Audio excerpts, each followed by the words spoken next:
Okay, do we have any additions or changes to the agenda? Just one under the agent's report. I just want to discuss the current status of the Conway Schools proposal for a management plan for conservation areas. Excellent. It's near and dear to my heart. I'm glad to put that in there. It's getting better every moment. Sounds good. I make a motion to accept the agenda with the amendment Jim just made. Okay. All in favor? Second. Aye. Aye. Thank you. Aye. All right. We can go right into RDA's. Condon at 105 Oceanside Drive is a continuation.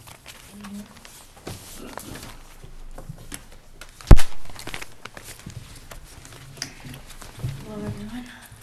Hi.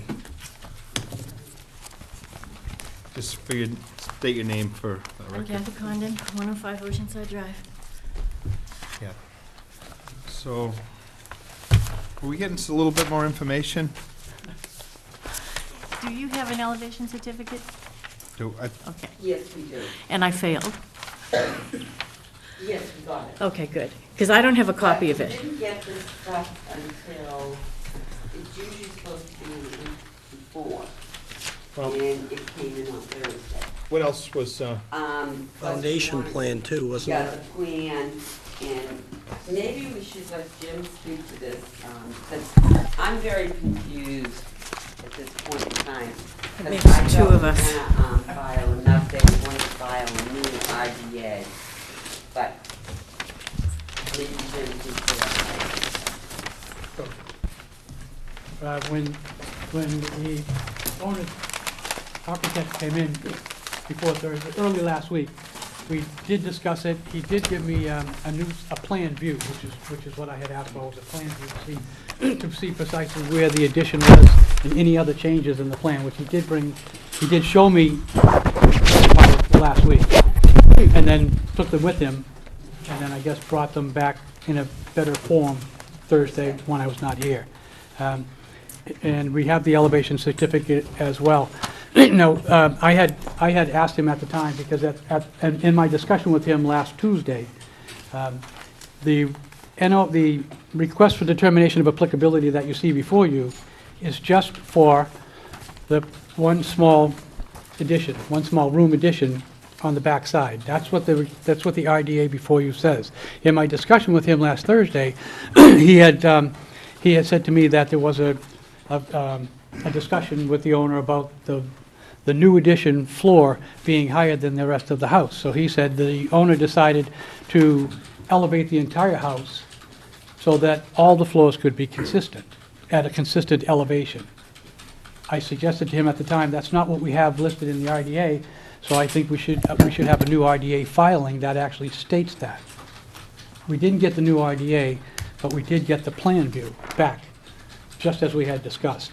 So the situation, I have a recommendation, but the situation we find ourselves in now is that the original RDA that you have before you doesn't say anything about elevating the entire house.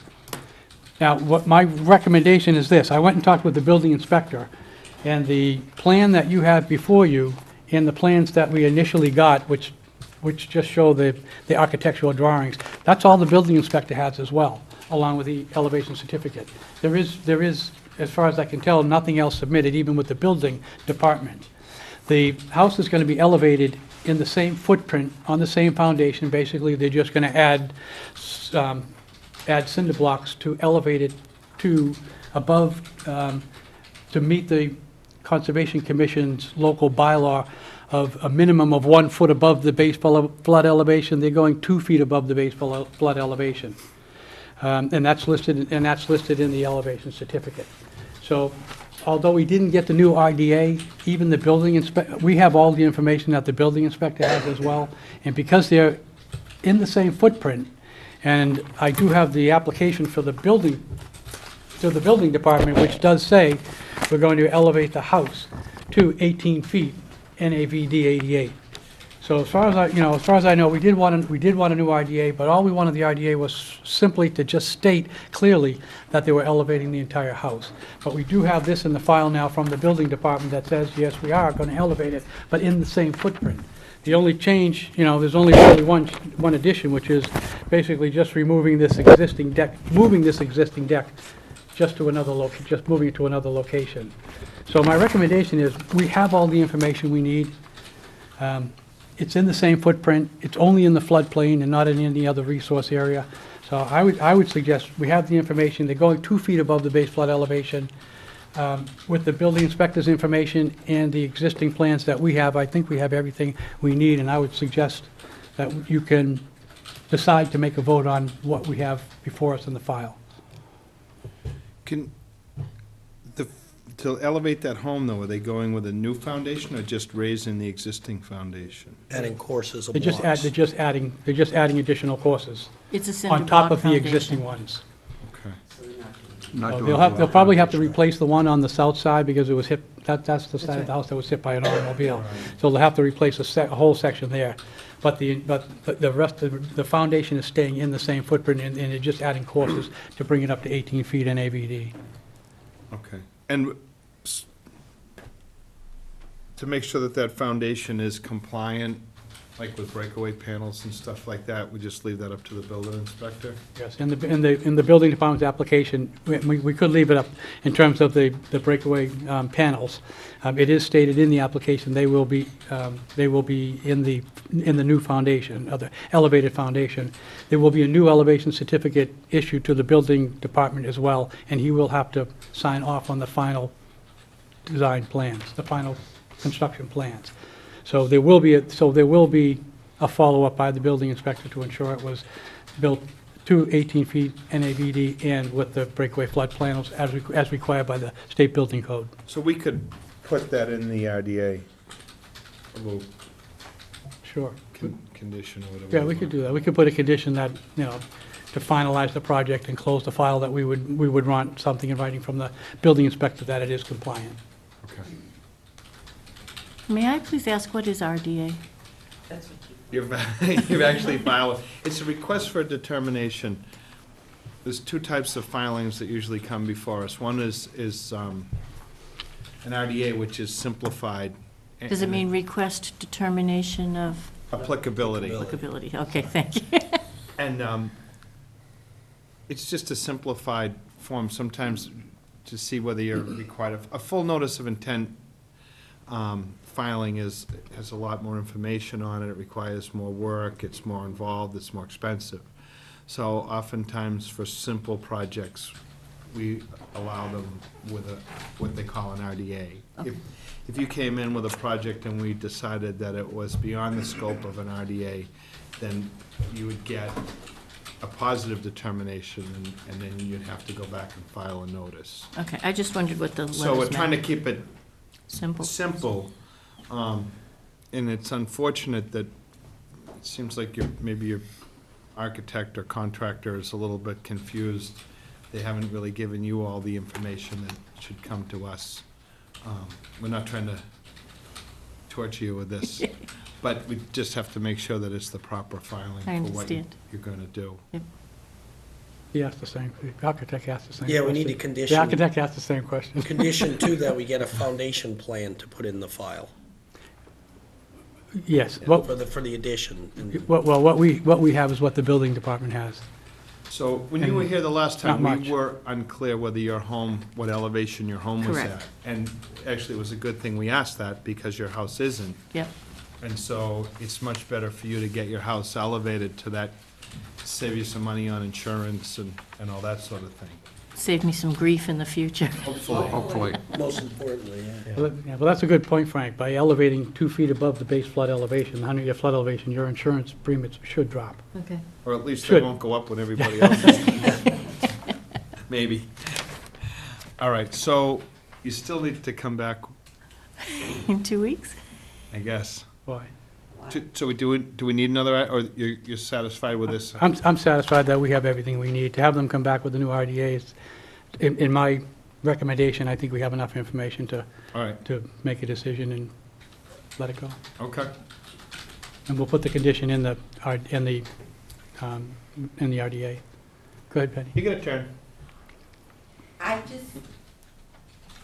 The RDA, we could give this a determination tonight, but just so when somebody goes looking at the file later, the cover sheet here, the RDA, could we just have them give us the proper one stating everything that they're doing, even though you have the information?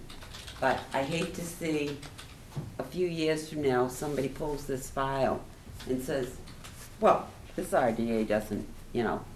Well, we're gonna put it in there, we're Coincide. gonna make it part of the order, or part of the, What are you gonna make part of it? that we get a foundation plan. Yeah, in the determination itself, I can reference the plan that we have, In that And they the are elevation. elevating the house. right, I could actually All right, put 18 that's feet all. I just NABD. don't yeah. want Yeah, you could some- just, you put that in the conditions even. That's Yeah. fine, just to make sure that when somebody looks at this later, Mhm. it comes up, that Right. they don't go, huh? These things don't make that. Yeah. I can even put, approve also based on the building inspector's permit application. Yeah. Which specifically states the whole thing is being raised. That's Okay. fine.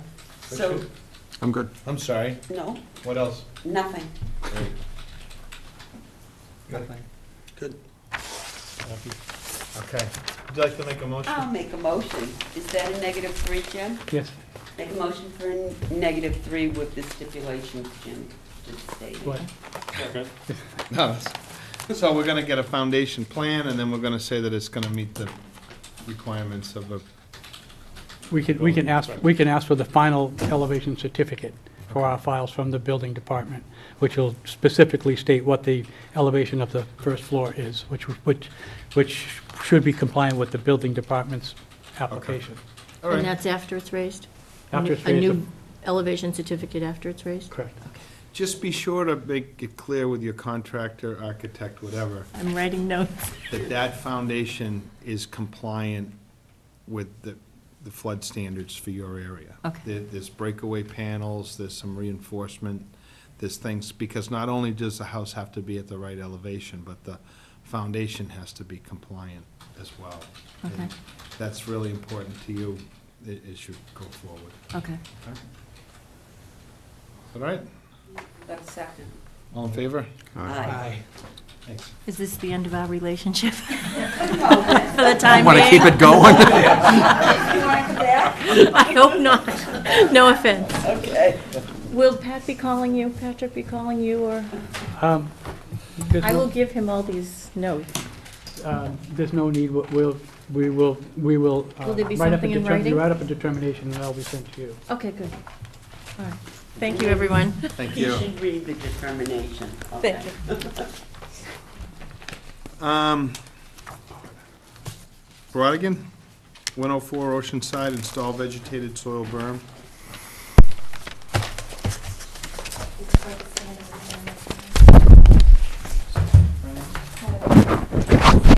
On November 5th, 2012, the 6:15 meeting, the Town of Scituate Conservation Commission will act on the request of Michael and Catherine Brodigan for a determination of applicability of the Massachusetts Wetlands Protection Act and the Scituate Wetlands bylaws to install a vegetated soil berm on property located at 104 Oceanside Drive, Scituate. Abutters and other interested parties are invited to attend.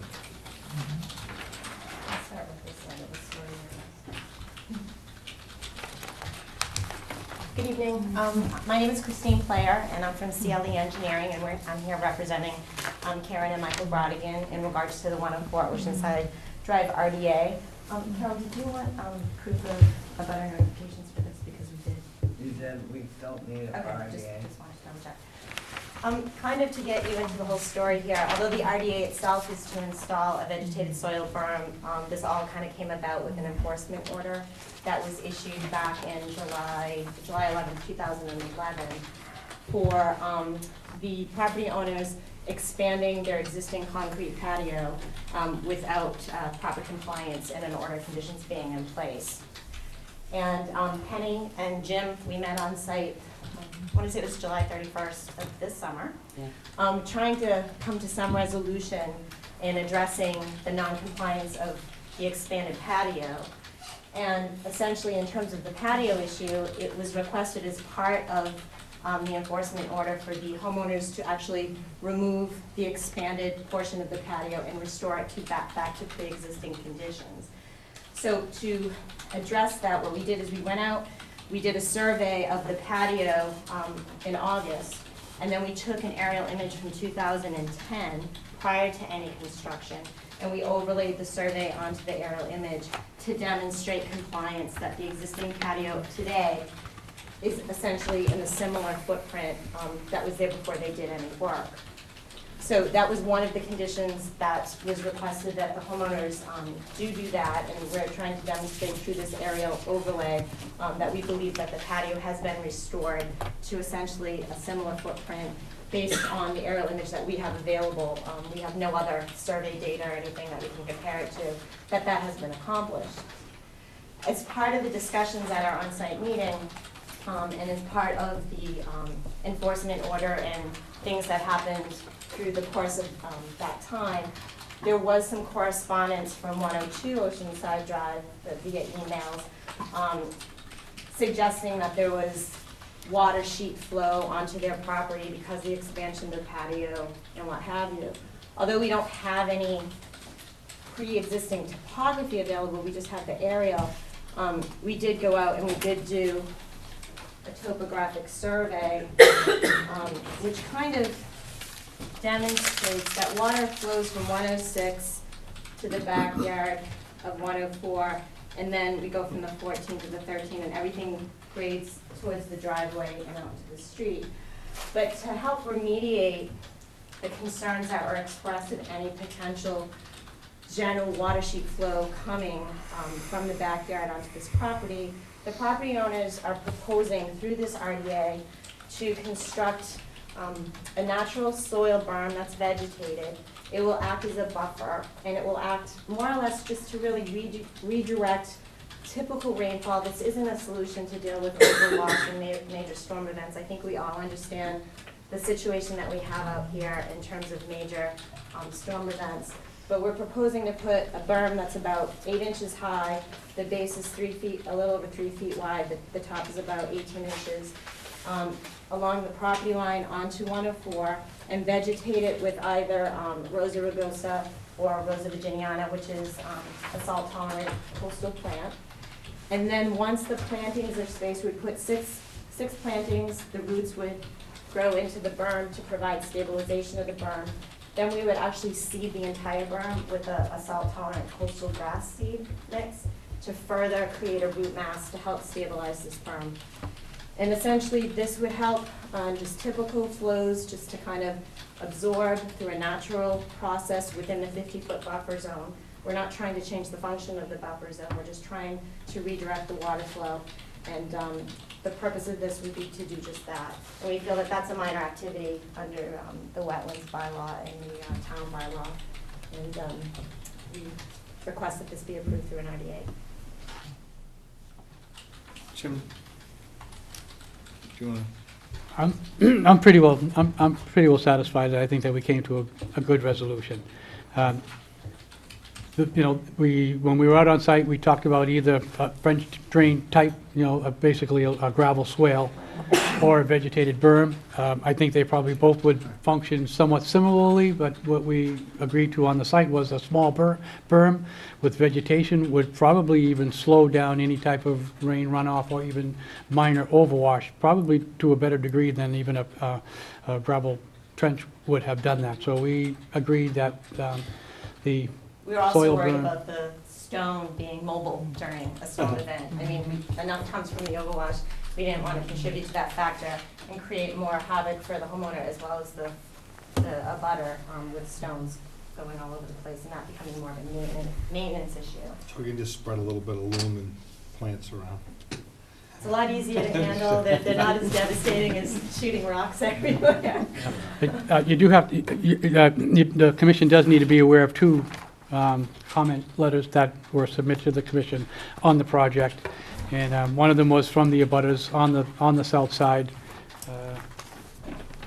Rick and Brenda Willard who were at 102 Oceanside. I don't know if they were submitted to you, but basically what they were suggesting, they were saying that the patio was much higher than the old one, and the lawn had a significant amount of fill, and that has changed the drainage patterns on the site.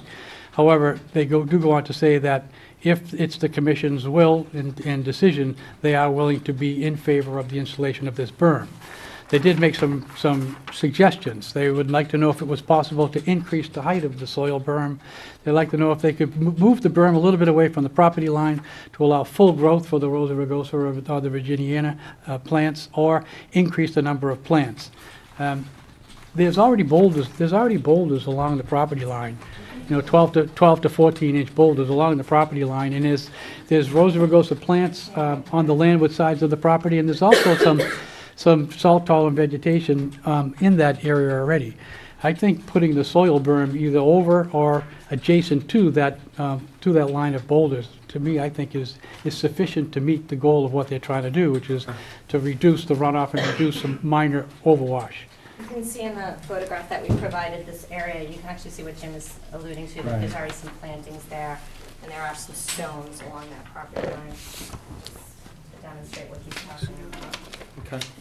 They also requested that the gravel trench that was placed subsequent to the bringing the patio back into compliance with the pre-construction conditions, there was suggestion that they may want that removed. That's in here, Jim? Yes, right, yes, parallel with the wall. Now, that's interesting because a neighbor on the north side said they thought that gravel trench up against the seawall was a very good idea, and it's going to do precisely what it was designed to do, which is to capture some of the overwash. And I would have to go along with the people on the north side to think a gravel trench is going to dissipate some wave energy. Some of the stones may be dislodged. It'll probably be in the yard. In fact, there's gravel in all of the yards all along there now from the recent storm we had, from the minor overwash. So all in all, considering these comments and considering the design and just the whole history of the project, I think we are in substantial compliance with what the commission's goal was initially. So I would suggest that I think we've met the goal. May I say something? I'm also in the. Well, you know what, there's actually a process. Oh, I'm sorry, but So- I'm a butter, so I just. Yeah, well, Okay, we'll that's go fine. through here and then we'll ask for any comment. Okay. No, I was out there and I was pleased. The Okay. berm, I do think it will do the job. This is your project, so. Well, it is by default, by a telephone call. Richard? Just a curiosity, how far is the berm from where the boulders are now, where the growth is?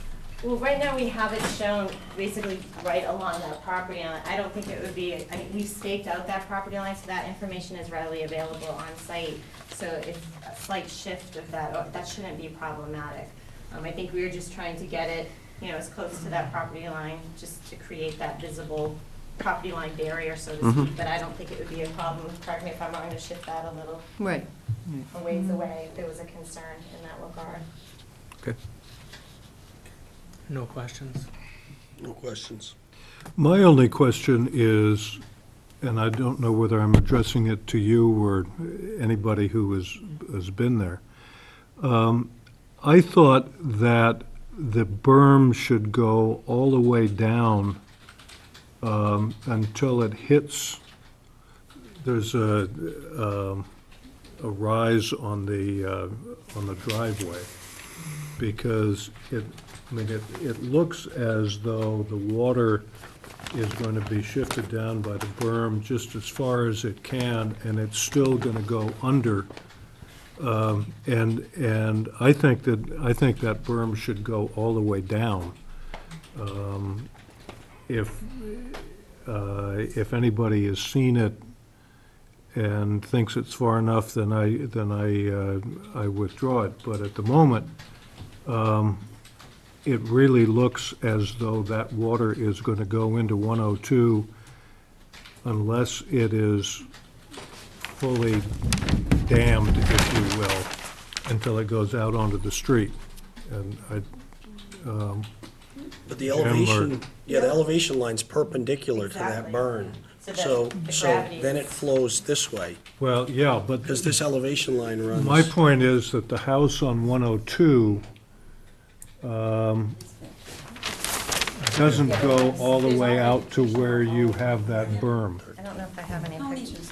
did you go out there? Because there is vegetation all the way down. Yeah, but The you property can, line. but the water flows right down there. And if this berm goes all the way down, I don't care. I think that's what it should do. If it doesn't, I think it should do that. I I don't do know if thi- it's necessary. What do you think, Jim? Now, I think there is a thick row of Rosa rugosas and several other salt tolerant plants beginning at the road end of the proposed berm. There is thick vegetation from that point, pretty much all the way down. And if you do look at the topography, well, two things.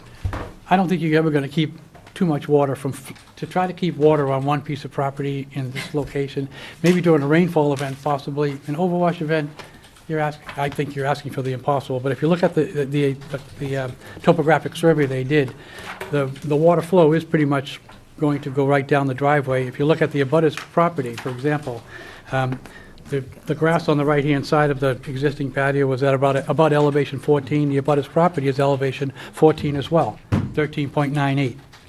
See, there's already something established here. Yeah, but down here is the low point. But the driveway is really, it comes Right. straight down to the driveway. But the water's gonna go like, this is my point. And if Show them the, If Jim doesn't agree with me, then I'm happy, but, Yeah, look, you can see I would here, vote it pitches against it. straight towards the street. Here, you can actually see the, It flows this way. right at the property line, there is a, then this line's wrong. Because if you're pitching that way, the contour line would have to go towards the corner of the property. it goes, Contour line goes perpendicular to the, You can see it when you're up there. It's Yeah. very, it's a Okay. And it visible. really almost heads right towards Oceanside. okay. I mean, yeah, you it can doesn't. actually see kind of the It pitch there. doesn't look that way when you're out there. Definitely. Okay. But and their, if- yeah, if and their spot you guys elevation. think it's all right, then I abstain. Okay. Kevin? No questions. Motion? Make a motion for a negative. Oh, I'm sorry. The neighbor. What I wanted to say is exactly what you were discussing. I've watched the flood across the street from me for 20 years now, and it's exactly what you say. It comes straight towards Oceanside Drive because of the incline of the road, and then it goes on Oceanside. The water from Broggins does not go over to 102. Everything comes to the street and then goes down because it's ever so slight an incline. So anytime water is on 102, it has come from 102, it hasn't come from 104, so it just comes to the street and then goes down the street. Okay. I'll make a motion for a -3, Jim? 3? Yes. Is there a second? Second. All in favor? Aye. Great. Thank you very much. Thank you. You want these? Appreciate you.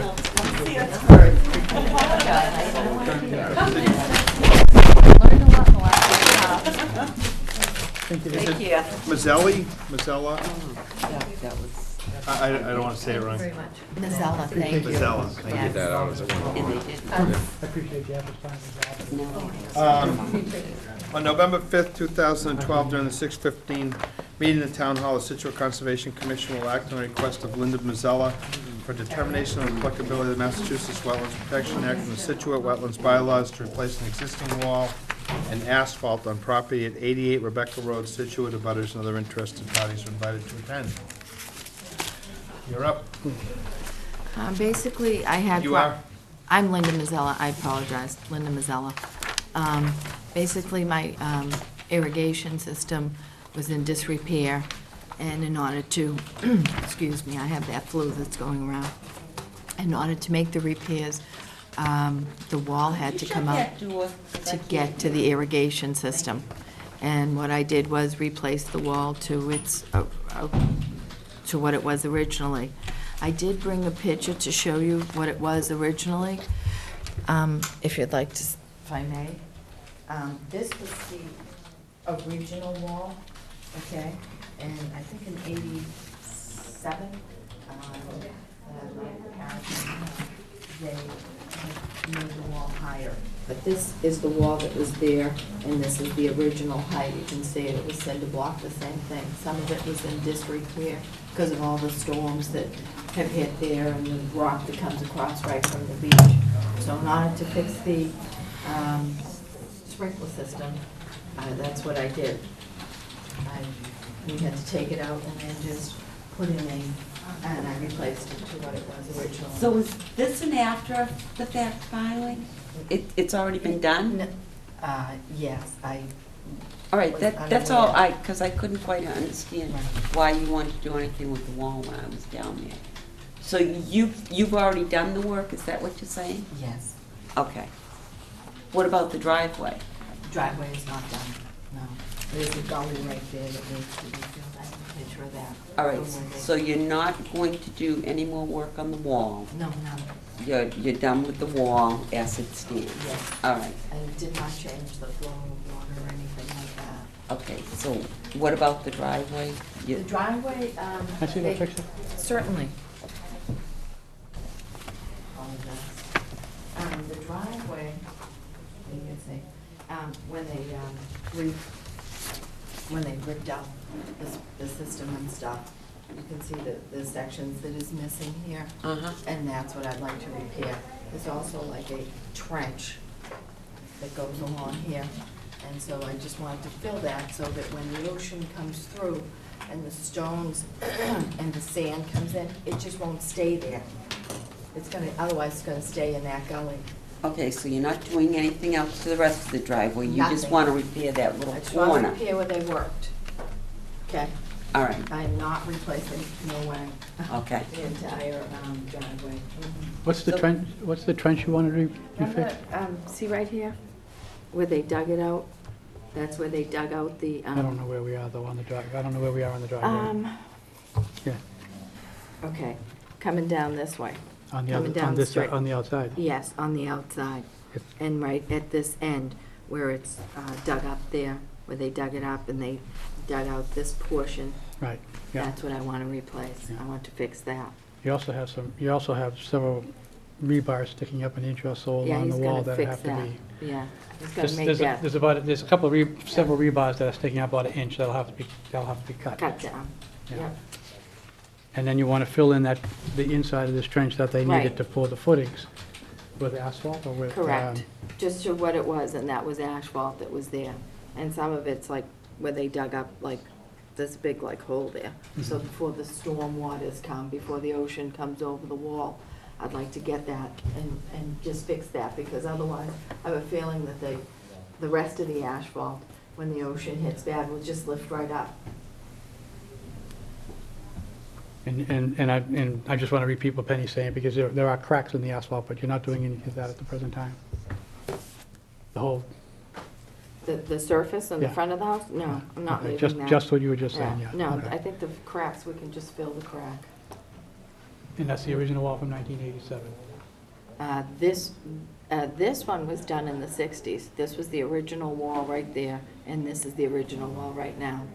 This is the original wall. This is Correct. From the 60s. Yes. Yeah, Yep. that's what your worker told me, but I Yes, asked him for photos, so here they are. right. Okay. Do you need these or no? No. Okay. Anybody, No, because I kind of misread the RDA. I thought they were resurfacing or doing something with the whole Well, they- driveway. It was just that one section. Actually, they do say, actually, he does say that. That's what I thought. Yeah. No, it says repair. Replace, well, what it says is, it's kind of what she said, but this was unclear. Replace work area asphalt.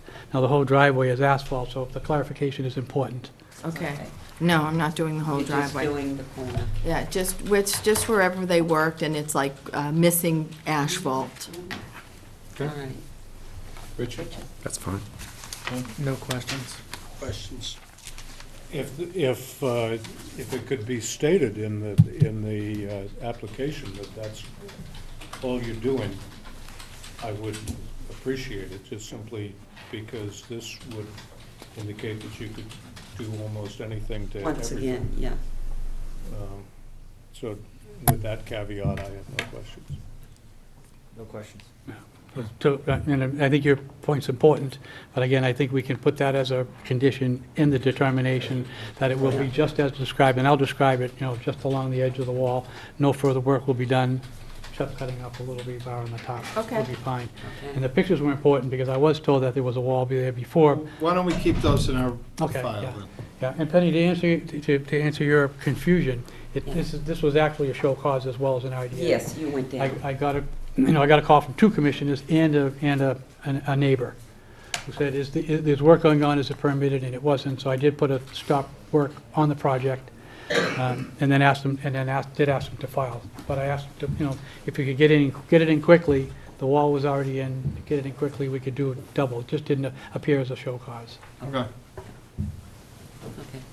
Anybody in the audience? So we will keep those.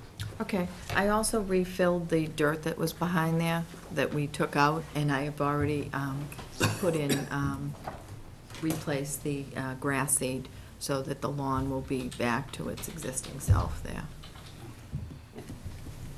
And then just one last point, for those of you who went to the site, you know that they just put 2 sections of wall in there. One of my concerns was, and I had asked them, are they going to continue that wall along the back side? And they said no, because I was concerned that in an overwash event, the water could have hit that wall if they had enclosed it, and it actually bounced back into the road, which could have caused them problems in the road with both cobble and sheet flow. But they're keeping a portion of that open, so when the water hits this wall, some of it may come back, but a lot of it will continue onto the property, so I don't really see a big issue for road impacts. It usually ends up right on the lawn, the debris and everything. The lawn is beautiful, by the way. Thanks. It was That's mowed what today. happens, it just washes right through. Okay. All right. I'm all set. So, I'll make a motion for a -3. Negative 3. Floodplain, yeah, yes, it's in the As resource amended. area. Pardon me? As amended? With the conditions. conditions that they're only filling in the asphalt just along the work area within several inches of the wall itself. okay, So, Second. yeah. No, that's fine. okay. All in favor? Aye. Thank you. Thank you.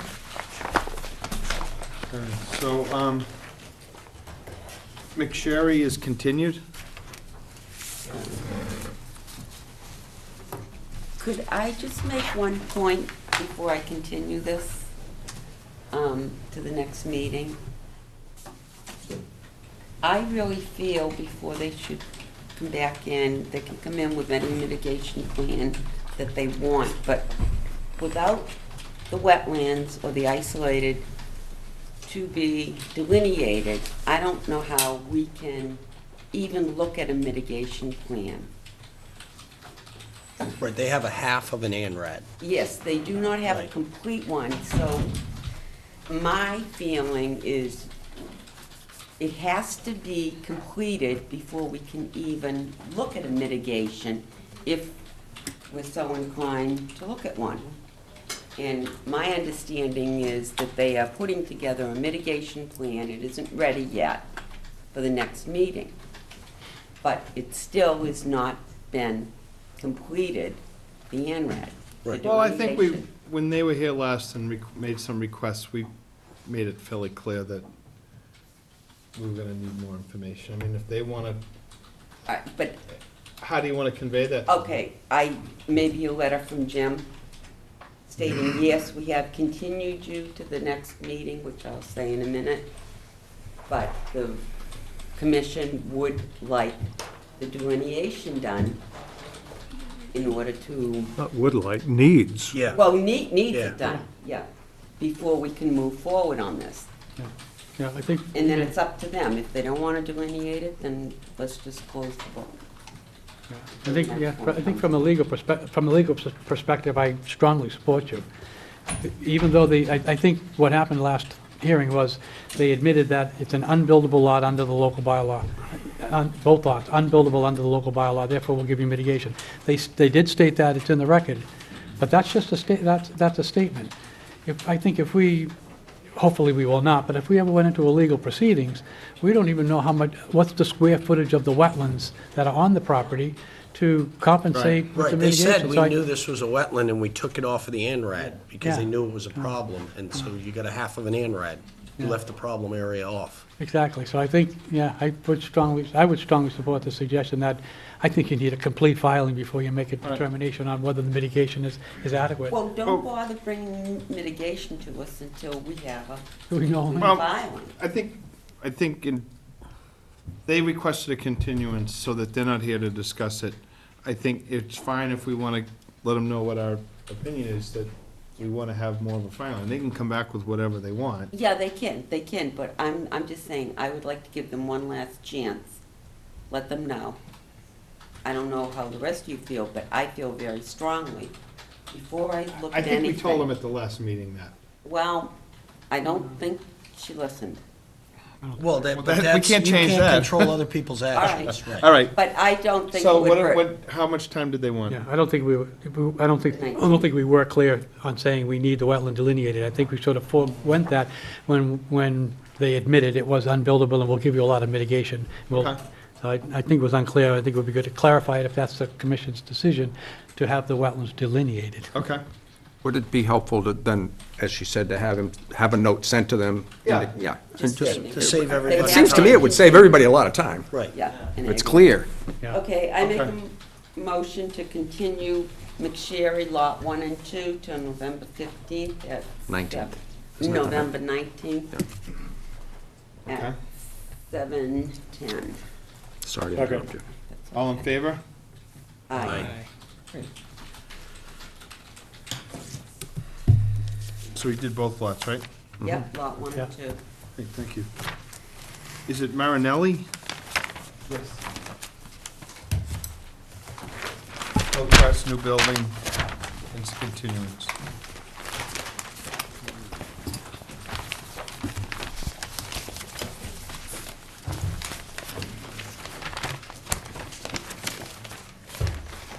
Dyslexia.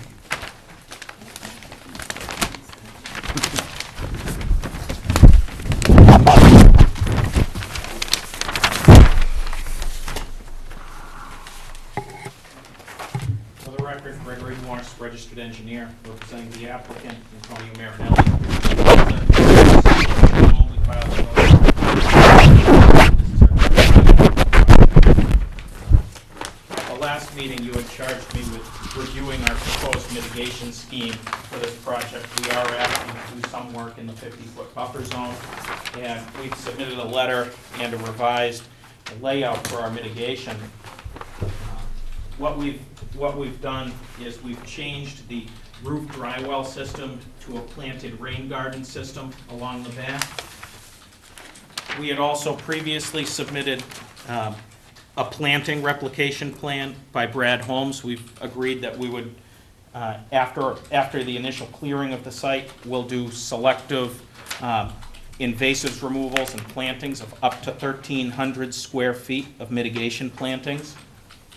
And thirdly, we've added a proposed open space line on the plan, shown here in pink. This open space, we're proposing to place a deed restriction on this property. It deed restricts 62,000 square feet of this property in perpetuity as undeveloped open space.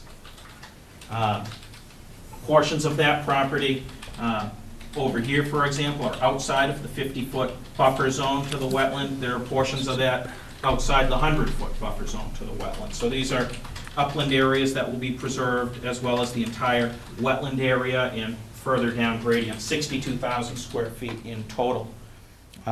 We're also proposing a split rail fence at the back of the limit of work behind the house to prevent any encroachment further into the wetlands.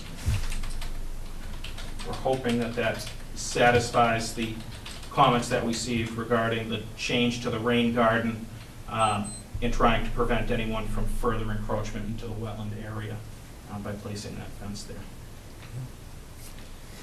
Penny? Did I hear you say 1,300 square feet of mitigation? Is that what you said? Yeah, 1,300 square feet of plantings. Okay. deemed appropriate. Yep. If we, Jim and the commission decide it is not appropriate to do it on-site, would you do it off-site? Sure. Yes. That's all, I just want to make that clear, because it is lovely back there for the Yep. animals, so we might, all right. Richard? No, I'm good. Once I got out there, I understood a little better. I'm good with the changes. I have no questions. No questions? And you're willing to wait until after the lot has been cleared and you've staked the boundary to determine whether or not we would do on-site or off-site mitigation? Yeah, I think what we would do is we'd stake out the limit of work and clear that portion, and then you can go in and review at that point. If you want to do selective mitigation within the 50 or on-site, yeah. No question. No, I'm satisfied. I think I'll make a motion to close. Anybody in the audience? I'll make a motion to close. Have a second? All in favor? All right. Good. Thank you. Perkins, 309 Central Ave. Septic repair. See what the- Are they here? Ready for Perkins at 309 Central Ave. Septic, why don't we continue that? never gonna pass. Did they ask for? they still don't have, they don't have a Board of Health. Oh, there's no Board of Health? Want to move it out again? To the 19th. Yeah. I make a motion to continue 309 Central Ave to November 19th at 7:20. Second? Second. All in favor? Aye. Williams, 272 Central Ave, deck. On November 5th, 2012, 6:45 PM, meeting in Town Hall, Situate Conservation Commission will hold a wetlands hearing under Chapter 131, Section 40 of the Massachusetts General Laws and Section 30700 Town of Situate Code of Bylaws regarding the application of Paul Williams to install a deck on property located at 272 Central Ave, Hummerock. Butters and interested parties are invited to attend.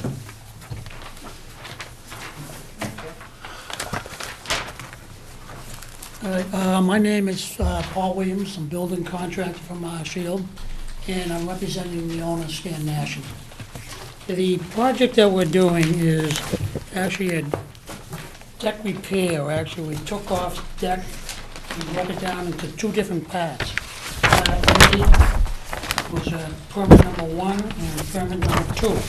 Permit number 1, we had an RDA about 2 weeks ago for the first section, and that was approved on the RDA. This section here, permit number 2, involves 6 pilings on the ocean side of 272 Central Ave. The pilings, the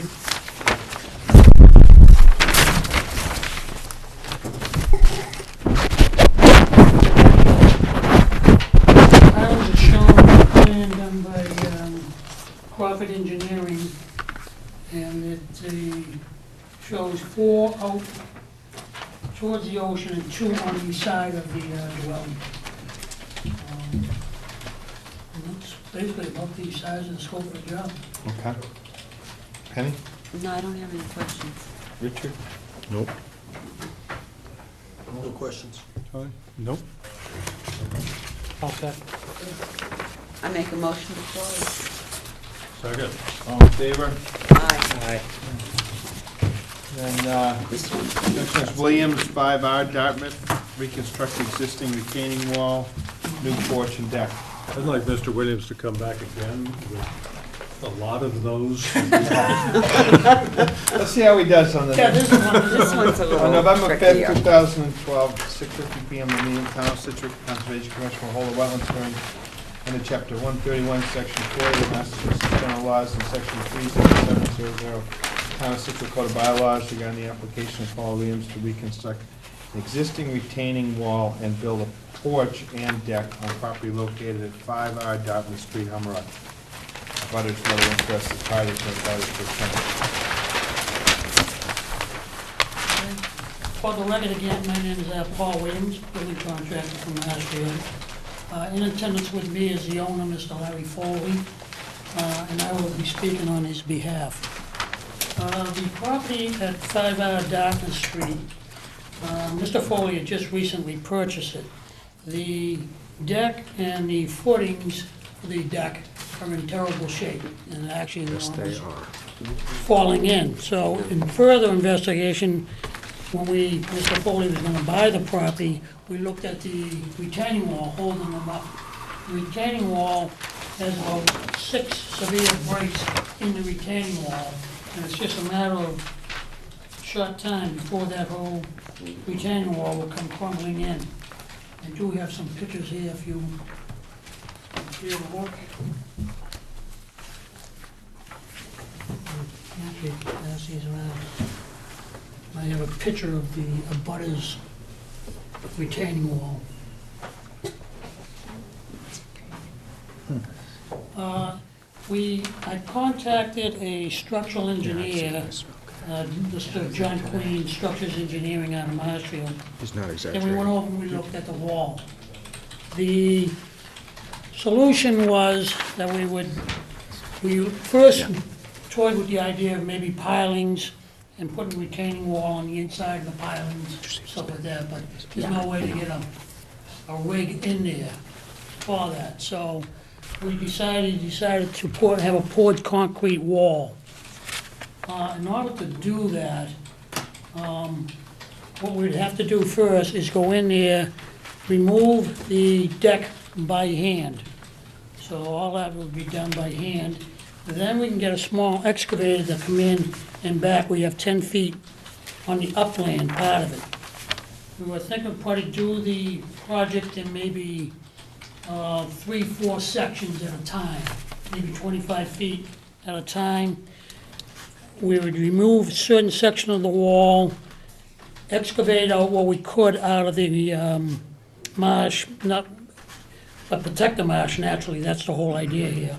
And we'd be putting in crushed stone, and we get down as far as we can until we naturally hit a water table, and then we'd be coming up from there. But the maximum would be 4 feet. The question is, how do we protect the marsh? The only thing we can come up with right now would be put maybe a silt fence right out, maybe about a foot out from the wall, and then as we excavate, retain the marsh either with forms or with metal sheathing, and excavate out from there, and like I say, do it in 25-foot sections. And the wall itself would be exactly the same length, height, and the same exact thing that it is now. I just want to make sure that I understand. You're going to be on the house side of the existing wall, Right. any equipment, you won't go into the marsh Correct. at all. Right. You're gonna work from there, take the deck down Take the deck down first. and work from the house side. Right. Yeah, on Okay. the upside. That was my big concern, was you were gonna take equipment onto Oh, the no, marsh. no. One would probably lose the equipment. Yeah, You would. that could be. All right, would lose and it. then when you put the deck back on, you're gonna put posts just like it has now, but better ones. Right, yeah, it'll be all, now when the wall goes in, it'll be structurally sound because it's all reinforced with rebar and stuff, and then we also putting in some additional sonotubes for the footings. According to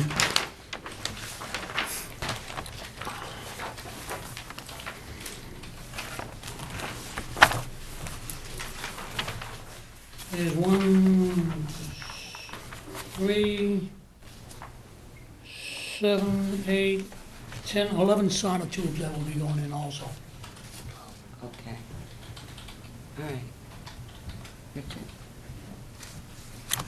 No, my concern was that you'd be working from the home site as well, so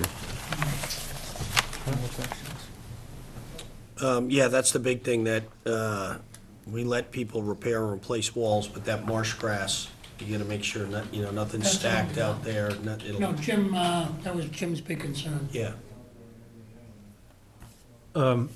As a non-contractor, you say you're gonna put in 3-foot footings on the, under the retaining wall? Correct. How deep are those gonna go? The max, by code, you're supposed to go 4 feet below the frost line. If you get into the water table, then that's the max you can go. We'd be digging out until we get to some solid material, then fill that putty with 1.5 inch stone, bring it up to the height of the water table, and then start the footing from there. I see, so there are no footings at the moment on that? I doubt it. That Yeah. wall That's looks like it was just a block wall. So you're gonna have footings that wide, and the wall is gonna be 6 inches again? or 10 inches wide, It's gonna be 10 inches? yeah, 10 inches, and then there's, Okay.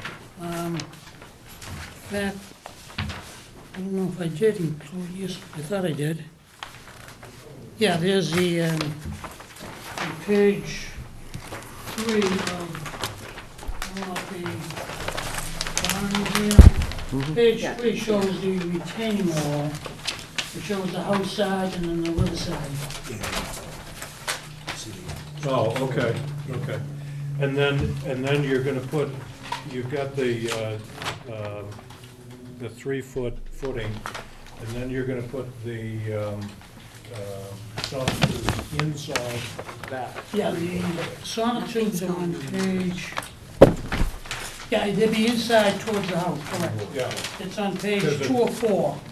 At the moment, those, the pilings are only about 6 inches from the cement wall. Right. So they're gonna be considerably farther inland. Yeah. Happy. Jim? Well, I want you to just repeat something for me. Sure. Just in terms of the marsh. You're putting footings in, and the footings are going on either side of the wall. The wall is right up against the marsh vegetation is right up against the wall now. Right. So if you're gonna take the old wall out and put a footing in, you've got to excavate under the marsh into the peat. No, Is that correct? Is that correct? The most of the excavation will be done towards the house side, because the 3-foot footing, the front of the wall is coming out, and it's gonna be 6 inches in from the front of the wall, so the, The outside of the footing right, will be 6 inches yeah, in so from most the of the existing footing's wall. on the inside, so that the fill will be holding the bottom of the footing, so the wall don't actually flip over, and that's why the rebars come in and come up at an angle, and the structural engineer actually required 2 sets of rebars on the bottom, Yeah, so that the wall wouldn't. gotcha. Did you say something about putting sheet pile in front of the wall? Yeah, as To we're hold them up. excavating it, just so in case anything started caving in, we're gonna protect it so it doesn't wash into the marsh. And Right. that's why we only wanna do about 25, maybe 30 feet tops Okay, at each day we work at it. Yeah. Because we have to secure what we got. so the sheet pile will have to be driven enough to hold, Right. to hold As, the yeah, hold the as peat in we're the marsh excavating back, it, we'll yeah. be putting the sheet pilings down, correct. Okay. Sounds like that was my main concern. I think everything else is there's actually 12 sonotubes, but that's, Okay. that's all right. Sorry. This one on the other side, it's inconsequential. But that was my concern, but if they're gonna put sheet pile in front of the existing wall and then deep enough to be able to take that wall out and hold the marsh and the peat, we just make sure that they don't go into the marsh. I think it'll work. I have one more question. Okay. You do have a step. It really isn't a step, but it's in front of the wall now, right in the middle. That's going to just be eliminated. Correct. Okay. Right. I just wanted to be sure you weren't Yeah. going to put No. that back. No, there's no steps in there. Okay, thank you. Anybody in the audience? Motion? I make a motion to close. Second. All in favor? Aye. Thank you. Okay. pictures. I don't think do we have anything on record of what's there? I have plenty of photos, yeah, from this morning. Jim likes to take pictures. Okay, great, thank you. Thank you. Street, 41 Strawberry Lane, septic repair. On November 5th, 2012, 7 PM meeting, the Town Hall Central Conservation Commission will hold a wetlands hearing under Chapter 131, Section 40 of the Massachusetts General Laws and Section 30700 Town Central Code of Bylaws regarding the application of Lyman T. and Jennifer C. Street to repair a septic system on property located at 41 Strawberry Lane, Scituate. Abutters and other interested parties are invited to attend. Good evening, Chairman, board members. Pete Benkart, registered engineer. This was a septic repair on a failed septic system. They had a Title V done and the system was failing, it was in failure. Came in, did some perk tests, got good results in the backyard. Not a lot of space in the side yards. Yes, I did. Not a lot of space in the side yards, not a lot of space in the front, according to the setbacks and everything, just not enough room to work with for the system. System was in the backyard, so we decided to put it in the backyard, sited it there, and there's not a lot of room to work with in terms of moving into the 50-foot buffer with the grading, but other than that, best we could.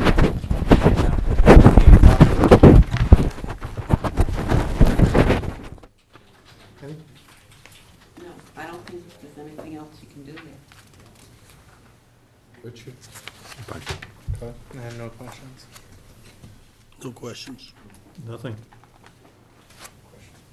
I think the plan's fine, I don't have any questions with it, but there's quite a bit of brush and debris dumped on the other side of the delineated wetland, and I think we ought to consider having some of that removed, particularly the big brush piles that they're in the wetland area. And then between flag 6 and 9 where it bumps out, Yep. you know, the wetland goes along and then it bumps out like that. Well, it bumps out like that because it's been filled with grass clippings for apparently a number of years, where the wetland vegetation pretty much no longer exists, because you can see the mat of all the grass clippings. Not sure there's much we can do about that at this point in time because it's been elevated, but I would suggest we put a condition in it to remove the brush piles that are in the wetland area. Something pretty minor. Well, I just posed one question. The applicant is Liam and Jennifer Street. They're not the owner. The Reedies are the owner. And that grass clippings and brush and that stuff went on years before the applicant came in. So like they're totally unaware of that. So who is to pick up the cost for removal of that? I'm just. Be up to you guys to figure it out. Yeah.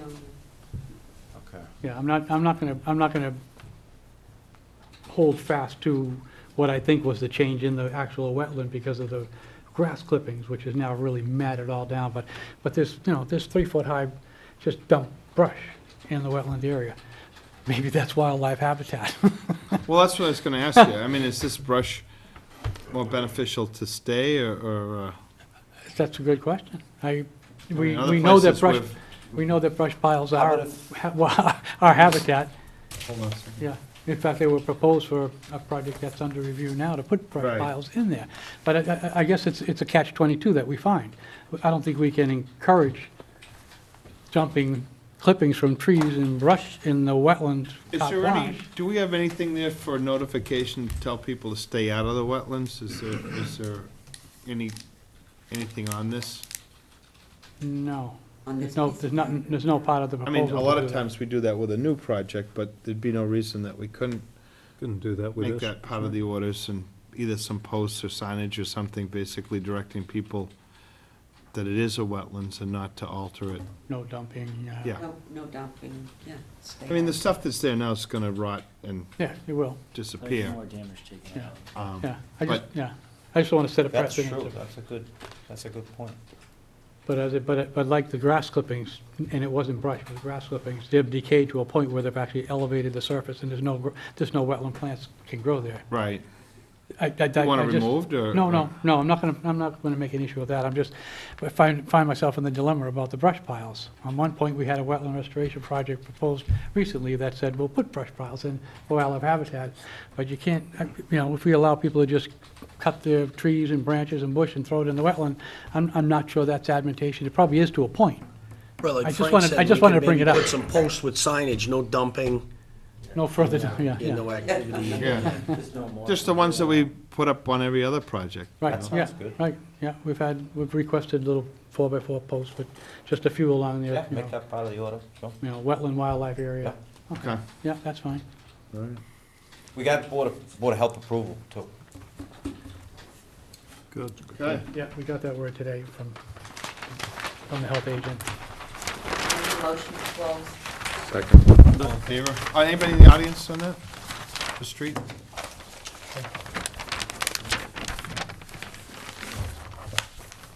We had a motion, and we're all in favor? Yes. Aye. Aye. Good, thank you. Okay, thank you.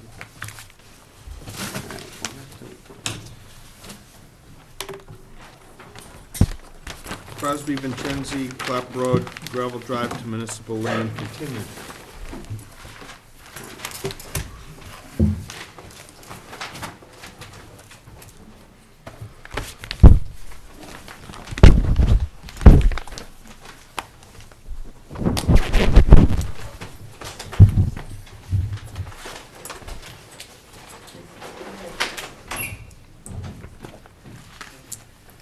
For the record, Greg Morse, registered engineer, representing the town. This is the Crosby property that I presented to you 2 meetings ago.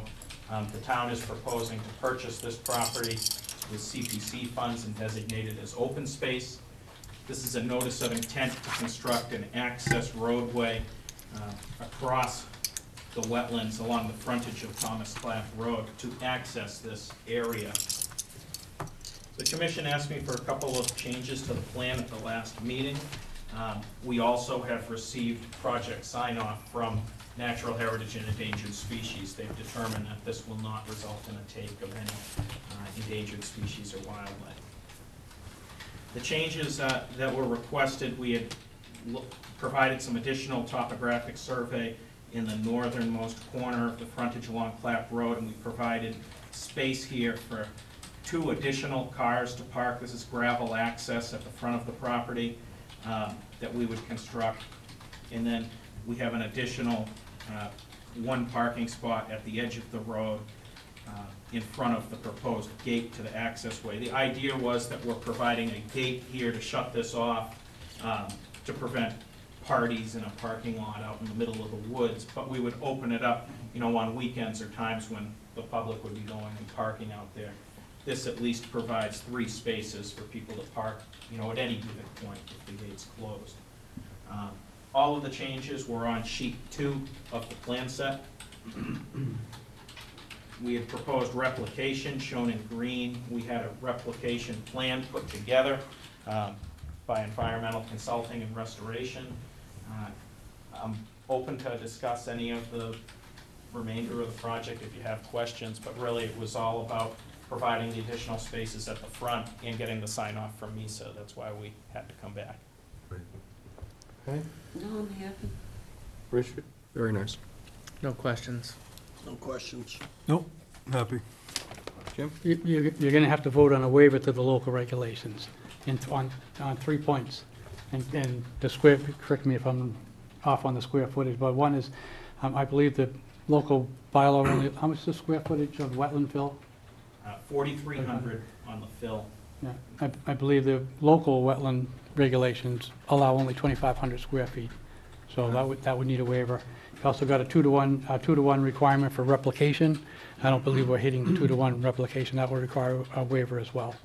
Okay. And then there's a 5-year, which we can put in the conditions, but opposed to the normal 2-year buffer zone plantings, there's actually a 5-year requirement in the local regs for wetland replication projects, which we can just put in as a condition. So it's really the 2 waivers that you need to vote on the greater square footage being removed of actual BVW. Okay. And then the 2-to-1 replication is being waived as well. All right. So if you vote a waiver on that, then we can just write the condition on the 5 years. Okay. Is there anybody in the audience that wants to speak to this? Yeah, I just want to make a couple of points on this, and first of all, Steve Bjorklund, for the record. I'm in favor of the town acquiring this piece of property. I actually abut it. It's a great piece for the town to have. I understand part of the purchase and sales agreement is that there be a new roadway into this property, or the town won't end up with it. I just want to bring up a point that in the west end of town, a couple of years ago, there was a project where the town was going to, or did get, some open space that was bought through the CPC called the Hennessy property. And they did a wetland crossing in order to get into that property in the Water Resource Protection District, which normally would not be allowed. This commission voted to allow that crossing because the town was going to be able to purchase open space. Directly across the street from that project, within a month or two after that, an individual property owner came in with a project for a single driveway that wanted to fill 200 square feet and replicate for it. The commission denied that, so that person has no use of their property at all. And it was mentioned at that meeting that it should not be a simple thing to do these type of crossings. Now I see a crossing come in with 3 waivers to achieve, and again, I'm in favor of the town getting the property, but it almost seems like we're viewing it differently if the town's gonna get it than if there's a homeowner that wants to improve their own property. And that particular property was the Saunders property, and they were gonna, I think, protect about 5 acres of their property through National Heritage and Endangered Species. So I would just suggest that if this goes through, if the Saunders come back in, that you view their 200 square foot crossing with an open mind. And again, I'm in favor of this going through. And for the record, I'm not gonna vote on this because I'm a butter as well, but I have been sort of directing this through the system, so I'd like to just speak to some of the pieces that go on. I think certainly we can, anybody that wants to reapply for a project could do that. I think the Saunders project, we looked at that and there was an abutter that had their driveway on the Saunders property, and they were trying to avoid going onto that abutter's property, and in fact, they could have shifted the driveway onto that abutter's property and avoided most of the wetlands, staying on their own property. Well, that's much like keeping the original entrance to the Crosby property, but the owner would like to have a different entrance. But this was on their property. That entrance, the other entrance that you're bringing up was a right-of-way that went through that. So it's not on the piece that we're acquiring. No, but it's on the Crosby property. But it's not the same. It's the same piece of property. But either way. The piece of property's been divided, and where we're putting the access is not on that piece of property. Okay, so if Saunders divided their property first, it would be okay. Well, I think it's a little different than that. It's not exactly the same, but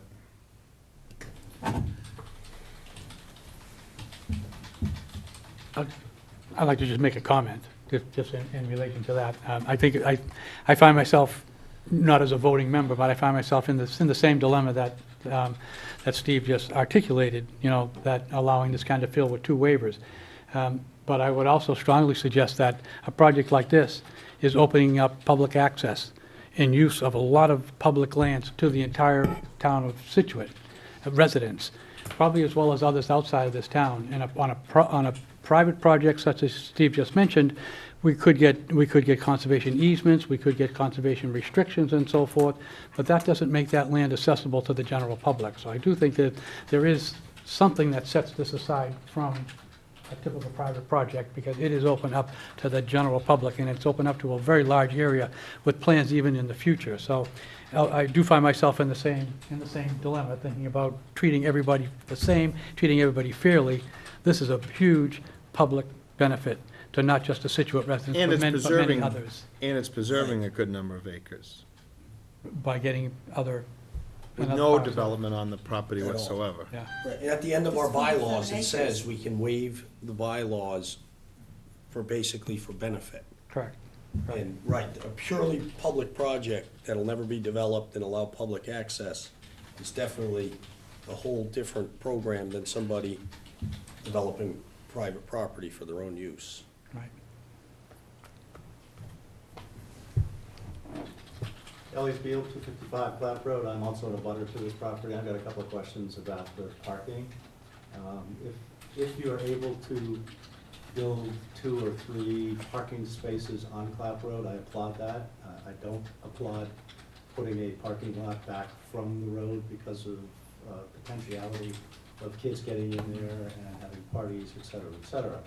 I'm curious, though, as to how this commission would intend to protect my property, which also abuts that new road going in there, so people don't make the mistake of trying to park on my property, which is more accessible than the parking spaces that you plan to put in there.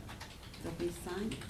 Well, we will have to mark the entrance for the access, and we're gonna have a gate at the end. Would you be willing to put up some kind of rustic fence, some kind of or would you be willing to take rocks and make actually a rock wall that would go out to Clap Road that would clearly demark the property belonging to the town versus the property that's mine?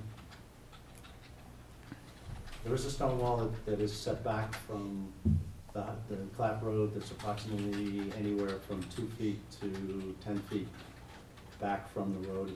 If you were to take some of the rocks from the property that you're purchasing, you could put a nice stone wall that would go out to Clap Road and clearly demark where that property starts and or ends.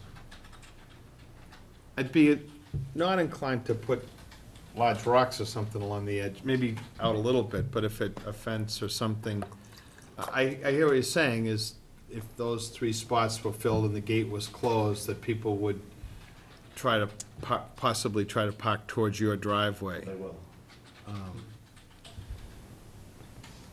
So I don't have a, It's wide as stair frame, yeah. Clap Road and the stone wall. I just wonder if that's part of what, in conditioning this, I mean, certainly, we can address it, and I'd be glad to.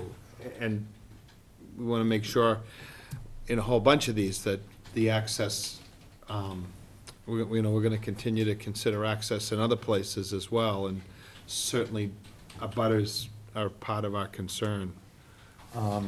We can show a couple of sections of split rail or something on there. A further question for you. If in fact you're able to put in the 2 or 3 spaces on Clap Road and that seems to be sufficient, is there then any reason to put in a parking lot back off the road for a dozen cars? And in fact, I drive by your parking area and I never see more than 1 or 2 cars there ever.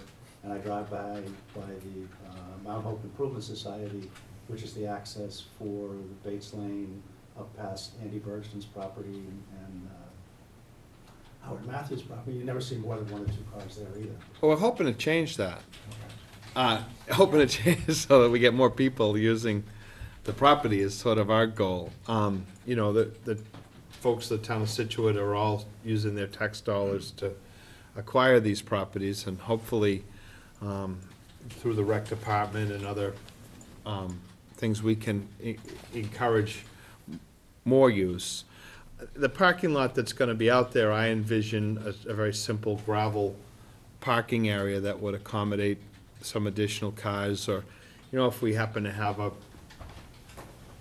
work crew doing trail, you know, different things like that. I think for the amount of acreage, it's a relatively small parking area, I think. I don't envision this as being like, say, Norris over in Marshfield, but enough so that we'd have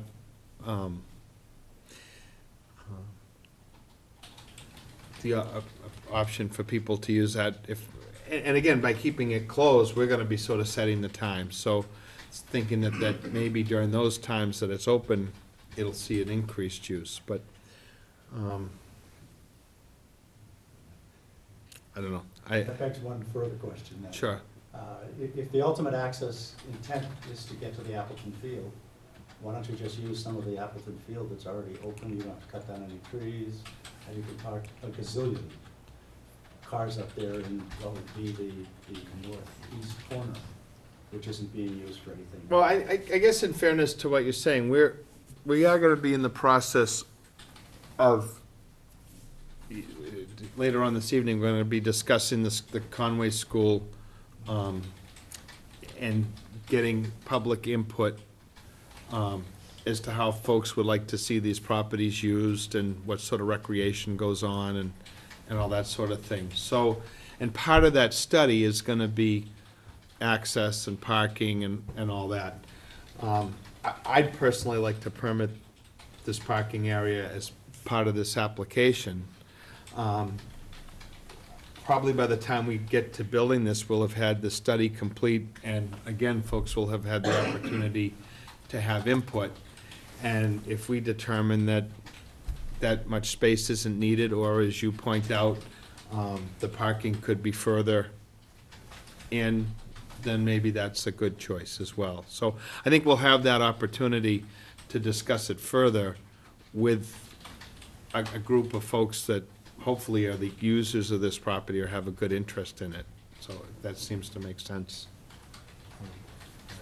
I think really what you're looking at now is just the crossing itself and the work that's within the buffer zone. So the parking could actually go further away through the CPC than it's beyond the scope of what the commission's looking at right now. When we voted to acquire the property, we also, the town also approved a sum of money to construct the access. And so that's what we try to do, and we're just showing it as part of this. But it could have some flexibility, and that's the kind of thing we're hoping to get out of those meetings, is insight from folks like yourself who've been using it for a long time and can maybe point out some things to us that we haven't considered. So, We just completed the entrance to the walking trail over on Tilden Estates off of Elm Street. We ended up using a split rail fence that was a single post high, so it's only about 18 inches off the ground. And something like that would be relatively inexpensive along Mr. Beal's property if you needed to close off certain areas so people wouldn't drive onto his land. And it looks really nice done. okay. Thank you.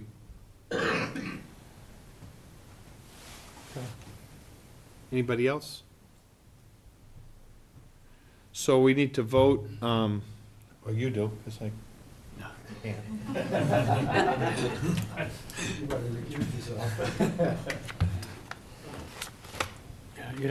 you'd have to vote to waive two provisions of the local bylaw. One, in terms of the square footage of wetland fill permitted, and the other, to reduce the 2-to-1 replication requirement. Couldn't we include those in Orders. the orders and just close the hearing, and does that solve that problem? I'm not 100% on the legality, but I would suggest, I think you need to vote the waiver. Just take a second. I'll make a motion to waive two bylaws that Yes, Jim just outlined. yes, Second? if you're going to approve it. Yeah. Second it. All those second. All those in favor? Aye. Aye. And I make a motion to close. Second. All those in favor? Aye. Aye. Thank you very much. Nice job. Did I keep enough distance there? Ooh, walking a tightrope. Yes, yeah, yeah, well, you know, it's information, I think, that's important to the, Okay. you didn't vote, so it's information that's important to the decision, I think. Oh, I saw yours. That's a big one. Pass that baton back. You can have it all. Okay, I'm gonna totally destroy this name. Won't be the first or the last time. Wow. I'm sorry, can you? So what? Sevier. I guess we met. 38 Gilson Road, raise and rebuild. On November 5th, 2012, 7:20 PM, meeting at the Town Hall, Scituate Conservation Commission will hold a wetlands hearing under Chapter 131, Section 40 of the Massachusetts General Laws and Section 30700, Town of Scituate Code of Bylaws regarding the application of Dana Sevier to raise and rebuild a dwelling on property located at 38 Gilson Road, Scituate, abutters and Good evening, my name is George Collins. I'm a registered professional engineer from Collins Civil Engineering Group out of West Bridgewater. representing Daniel here, who recently purchased this property at 38 Gilson Road. We submitted a notice of intent. This property is 84,000 square feet. I have it highlighted portion of the property line. There's a wetland delineation that we did along the edge of the salt marsh, which is performed by Dr. Walter Hewitson. And then there's also a delineated flags along the top of the bank. This is like a tidal channel that runs under Gilson Road. And the 25-foot buffer is shown in orange, the 50-foot buffer is shown in pink. The entire property is within the 100-foot buffer. This dashed blue line is the 100-foot resource line associated with the edge of the inner riparian zone. And this line out here is the 200-foot outer riparian zone limit. Essentially what we're doing is we're proposing tearing down the existing house. It's there now. The house is in significant disrepair. There's a lot of debris in the property. There's like old dirt bikes and other motorized equipment on the property. There's a pool located right here that's completely dilapidated, which our plan is to remove that and basically loam and seed and restore that into a lawn area. We are proposing erosion control consisting of silt sock and silt fence along the work limit and along the property line to the east to protect the wetland and also to prevent any encroachment on the abutter's property. We are not proposing any grade changes at all. Basically, we're gonna go in there and the way everything is, the way the topography right now is, it lends itself just to have the existing house taken down, and then we're gonna build a new house without any significant grading changes. We're proposing a pervious paver driveway. A few things that we're proposing for site mitigation. I did a little analysis of the impervious surfaces within the 50-foot buffer. I have a pre-construction total of 930 square feet of impervious within the 50-foot buffer. And then I conducted analysis of the post-construction impervious total, which goes from 930 square feet to 585 square feet. So we're actually reducing the impervious area by 37% within the 50-foot buffer zone. We've met with Mr. O'Connell and basically we discussed a few different ways of proposing mitigation and hopefully we'll achieve some level of mitigation there. We're also proposing some Rosa rugosa bushes just to enhance wildlife habitat. A few other things that we're doing is this is in a flood zone, and we are proposing flood panels. And, we are also our proposed dewatering plan. What we're going to do is we're going to excavate the pool area. It will be one of the first things that we'll do before we start digging the footings. And we're actually going to use that excavation for dewatering. We will surround it with hay bales and line it with filter fabric. And then any water that's encountered during the construction of the foundation will be pumped into that and monitored. And another thing that we're utilizing that pool excavation for is to proposed tying in all the downspouts from the roof to be dumped into that area, and we're gonna fill that with crushed stone and basically use it as a dry well. Currently, the gutters just discharge right on the ground, and the water goes where, basically goes wherever it goes. We do have proposed stockpile areas in the front and the rear of the property. And the proposed structure is slightly further away from the wetland than the existing structure. This property is not located in an area of critical environmental concern, and it is not located in natural heritage or endangered species program jurisdiction. The property is serviced by sewer, so basically we'll be tying into the existing water line and sewer line.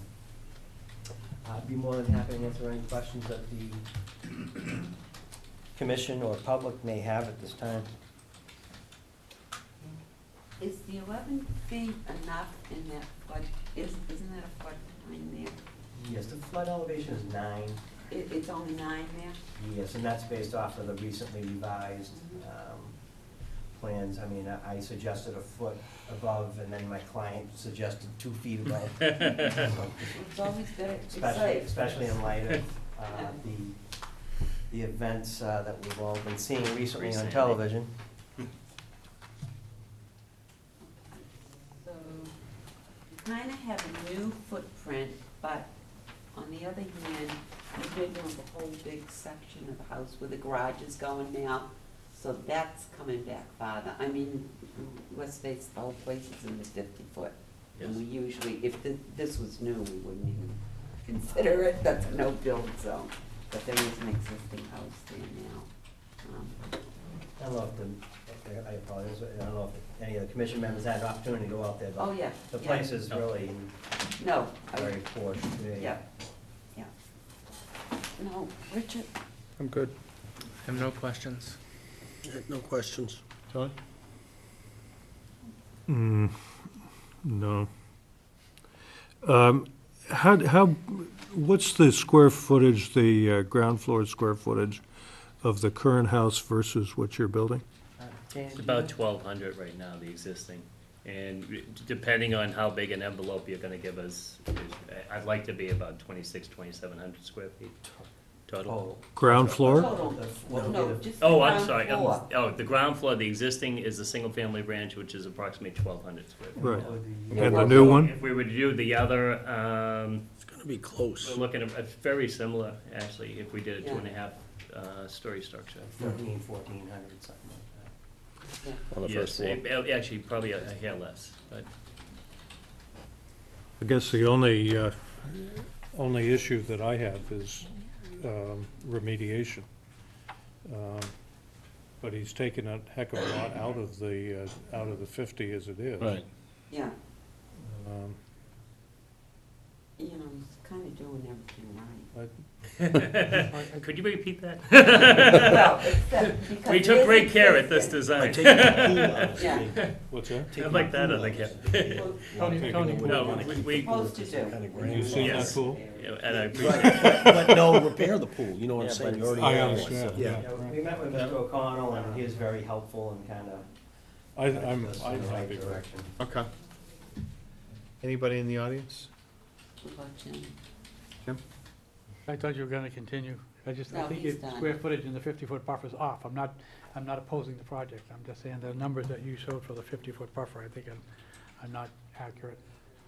And I'll tell you why, because you've got the pool that's gonna be turned into, dry wells.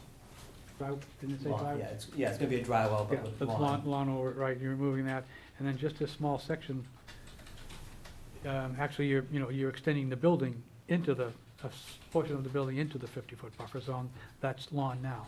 And I know the property is a mess, because I was there, but I'm just saying, when you started to say, when you said they're removing a lot of impermeable material from, surface from the 50-foot buffer, that's, the numbers are off, they're not removing that much from the 50-foot buffer. I'm not opposing the project. There's a small little concrete pad at Yeah, the you're right. roadway and the pool. And that's, other than that little 1 to 2 foot square there, that's it.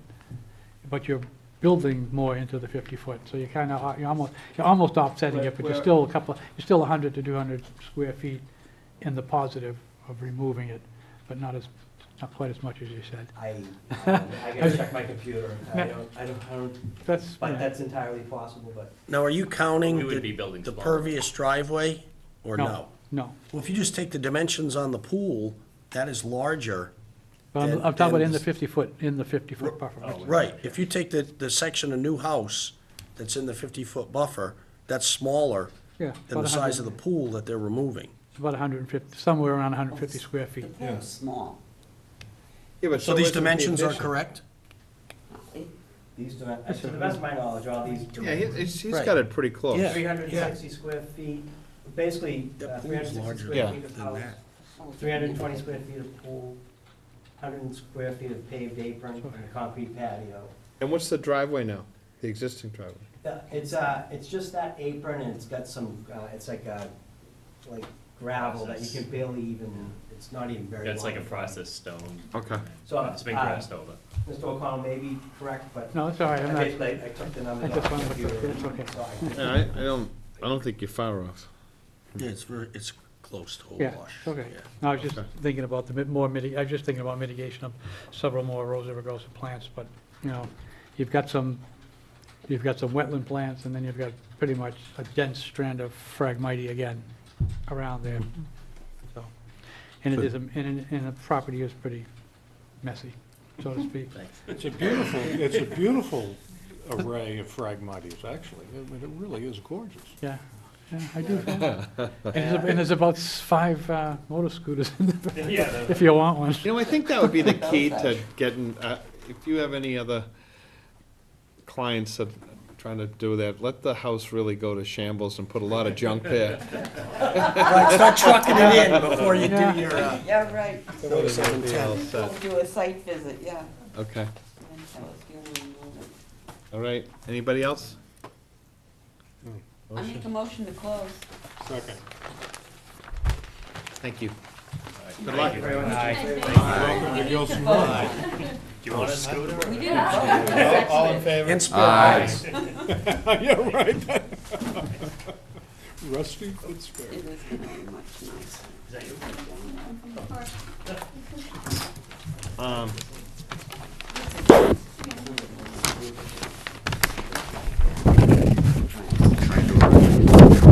Yes, the elevator, that's. Is it Roth? How do you say that? Rove. 392 Country Way. Right. Again, Gregory Morse, registered engineer, representing Regina Rowe. This is a septic system repair. It's an existing 3-bedroom home located at 392 Country Way. Property line is shown in bold. The wetland line was flagged by Brad Holmes, a professional wetland scientist, shown in blue. Off of that, we have the 50-foot buffer zone, and in green, the 100-foot buffer zone. All of the plumbing exits the rear of this house, so at the rear, you'll notice we have a new Hoot aerobic treatment tank and a 1,000-gallon pump chamber proposed. And then we're pumping to the front corner of the property as far away from the wetlands as we possibly could get with the soil absorption system. Soil absorption system is 84 feet from the BVW line. The tanks are proposed at 57 feet from the BVW line. The area where all the work is right now is currently grass surface. We're gonna be restoring it with grass surface. There's no change in the drainage pattern, no floodplain, no endangered species on this site. DEP had no comments. How come this got continued, Greg? This, Board of Health? we were waiting on Board of Health, and we were waiting on something from her. She was talking with her realtor about the different types of designs. Okay. Did you get the Board of Health? I believe so, yeah. Yes. She had, She came in today and told she us. came in today? Okay. No, they don't call me when they approve a plan, so, Oh, no. goodness. is. Yeah. Okay. I have no questions. Questions? Jim? No, I'm all set with it. Steve? I make a motion to close. Second. Aye. Aye. All right, thank you.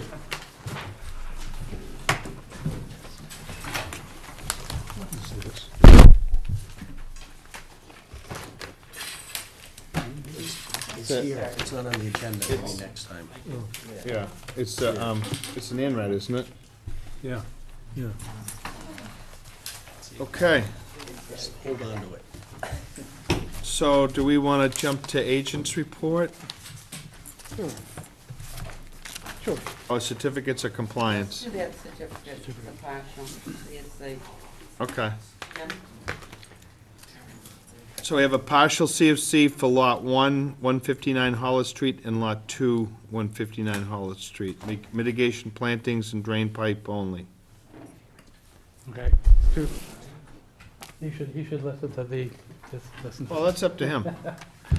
On the partial certificate, one, we did get a memo from the DPW that the drainage improvements and the culvert and splash apron are fine. So they're okay with that whole drainage improvements. There was a condition in the order that hasn't been met yet, which was in the condition for Lot 1, we requested a planting plan. And I don't recall getting it, I checked the file. We wanted a planting plan to show us what plants were going in there and the density of the plants. I mean, it's all done, I think, and it's okay. But we don't have. But we don't even know we don't know what the plants are, we don't know what the spacings are.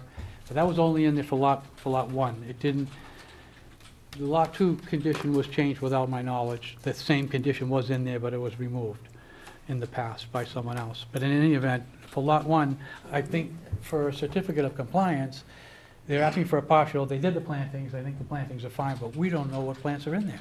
So when we come back 2 years to see if they survived, I think we need a planting plan. And we had also asked for a list of the invasive species that were removed. And I think that should be a condition for any project that goes in, and when they say, you know, which we've heard a lot on these marginal lots, oh, it's full of junk weeds and invasives and everything. I think we need a list of the plants, of the invasives that are in there that are being removed, so we know what types of invasives are in different areas. So we did ask for a list of invasives, and we did ask for a planting plan, which we did not get yet. I think from visual observations, I think the mitigation planting plan is fine, but that's just a visual. We need something in hand when we go off for certificate of compliance, so we still do need that.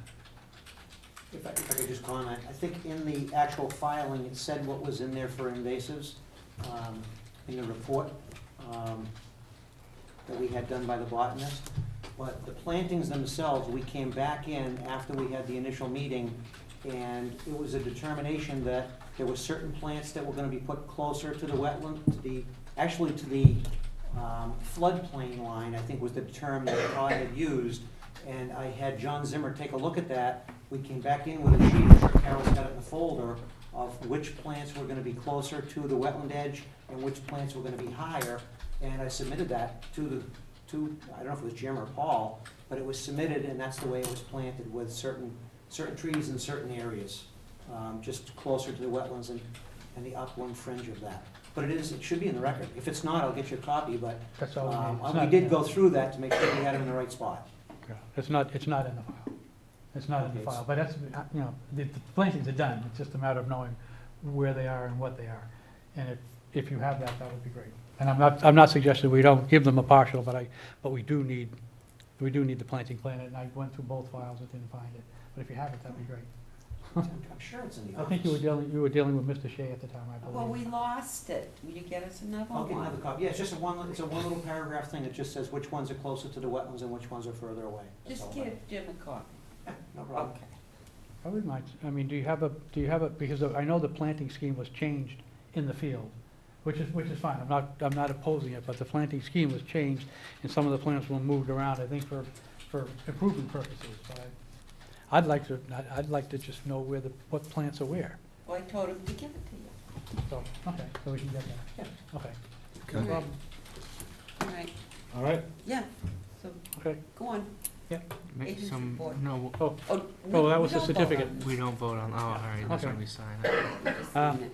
Agents reports. There was a situation down at Surfside Road where the commission put a condition on a fence that was placed between two property boundaries, and the condition was to remove the fence during the storm season in the late fall. The fence was removed, but the abutter wants to put up another fence in the winter to keep the privacy. Anyway, I'm not really sure how it got to this point, other than we got complaints, and one of the commissioners did have to get down and try to resolve the situation. I think that just the condition of putting in the order, removal of all fences that are in V zones is very appropriate. It's removed, the abutter wants to put it in, I think it should be next. Okay. So, just a suggestion. Penny? Penny was the commissioner that had to go down Okay. there. Problem was, I don't know how many of you went down to Surfside Road. And the gentleman wanted a patio removed off his property, and then he was gonna put a fence up, and it went to DEP and blah, blah, blah. And they supported it all, and he got his orders. So he went and removed the fence. Well, the neighbor next door, he started putting boards with rebar on his fence post. And he said, no, you gotta take that down. So the situation finally was resolved for the moment. The police had to be called to remove these boards from his fence post. Now, when I spoke to him, when we were down there last year, this neighbor had put boards on their side with rebar at an angle shooting to the neighbor's property. And he's afraid that in the next month, those are gonna come back up and be right at the property line. So I had mentioned to Mr. Gill that, let me talk to the commission. Should somebody be allowed to put boards up shooting the water and debris to your property? Should the boards be right on the property line, or should they be away from the property line to give it a chance to go straight down instead of your neighbor sending everything to your house? That was a good trigger, I had forgot about that part of the Yes. conversation. That is Yeah. the concern at this point in time, is that those boards are gonna go back up, and I got a feeling they're going on the right up to the property line. Now, is that right? For him What to- jurisdiction do we have over that? That's what I'm trying to find out. Storm damage Mr. prevention Gill. and storm No, it's damage just- prevention and flood control in the floodplain. But what they're doing is they're angling the boards in front of the house, so that when the wave overtops the seawall, it hits the boards, deflects the waves away from this house. But they will most definitely go onto someone else's property. Okay. So I think a policy of the commission, and we'll have to do this in the field if we see it, is to require, much like many commissioners do when you're building a revetment, particularly on the Cape communities, there's a requirement that the revetment end at a minimum of 15 to 20 feet from the property boundaries, because what we found was there was end scour happening on the abutter's property and not on the applicant's property. This is a very similar situation. Get the wave overtopping, it's just what you said. The waves will be shunted onto abutter's properties. So that if we think it's appropriate to be able to put, and they're only maybe foot to 2 foot high boards, but they're rebarred in. So I think the policy of the commission should be to set them back to only protect the building if you deem it appropriate on a lot by lot basis. So they can protect the property. But if the abutting properties are close, I would suggest you can't deflect the waters and adversely impact adjacent property. So in some cases, we may have to deny it and require them to be pulled out. In other cases, just require them to be able to protect the property if it's big enough, and then let the flood waters divert, but keep them off adjacent properties. Okay. That was a good, I've forgotten about that. That is the question, But- because last year, these boards were right up to the property Do we have line. to wait until they install them and then do a show cause? Because, well, they're not coming to the commission. Right. I think we've seen several of them on Surfside. They're not coming to the commission. So once we see that they're in, we'll have to require that they come in and Okay. Or possibly even do it in the field, and if we can negotiate in the field and prevent additional work for the commission and the applicant, go in the field and explain this to them, saying we can't allow you to adversely affect other property, Right. would you remove some? If not, then it'd have to turn into a show cause. Okay. Now, using the same logic, though, if this property owner can't put a fence, posts and fencing in the V-zone, because the water can hit it and throw it around and tear it, why can I put posts and boards in the You V-zone? can't. You can't. Well, it's, Right. yeah, it's a different, what I'm talking about, the fences, these were privacy fences. Those are removed seasonally, so those will be removed. It's somewhat of a, these are just basically overwash and wave deflection panels, if you will. Well, okay, so I wouldn't build a fence, I'd build big wave deflection panels 6 foot tall between my property, because, now, As long- the logic of, I'm just saying, the logic of why can you not have a fence in the V-zone? Because it will become debris and possibly destroy. Now you possibly- take some yeah. boards Yeah. and you put posts, how can you prevent that from becoming debris? Very good question. It's in the same zone, it's just a semantic game of whether it's How big? a fence or it's boards. Yeah. It's structure in the V-zone. You got me. They could become debris as well, Right. particularly in a significant overwash event. Okay. So, So do we want to send these people a letter in advance, tell them that they're not allowed, or do we have to wait until Or they should actually? we wait? I don't know, but I am willing to bet within the next month that the We're gonna hear boards will more. come back out. Okay. you know. Yeah. And I asked Mr. Gill, just wait and, I'll get you an answer, but you don't do anything, let the commission. Okay. Yeah, so the response I would anticipate from the homeowner who wants to put up the wave deflection boards is, you're gonna allow damage to happen to my house?